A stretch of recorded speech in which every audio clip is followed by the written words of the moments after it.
আজ বানাচ্ছি পনির তাওয়া বার্গার, যেটা খেতে হবে অপূর্ব স্বাদের। তো চলো রেসিপিটা দেখে নেওয়া যাক।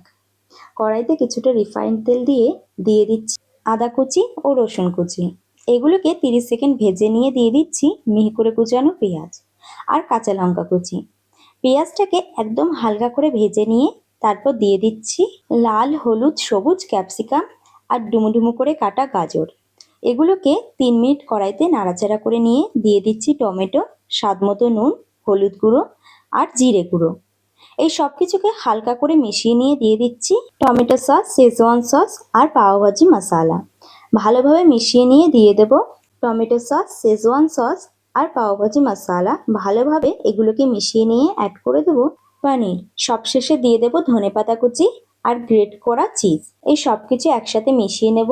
দেন চিজটা মেল্ট হয়ে গেলে গ্যাসটা অফ করে নামিয়ে নেব। বার্গারের স্টাফিংস তৈরি হয়ে গেছে।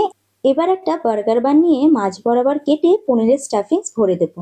আর স্টাফিংসের উপরে একটা চিজের স্লাইস দিয়ে দিতে হবে। দেন ব্রেডের আর একটা অংশ দিয়ে ঢেকে দেবো। কড়াই গরম করে কড়াইতে দিয়ে দিচ্ছি অল্প বাটার, শেজওয়ান সস আর অল্প ধনেপাতা কুচি।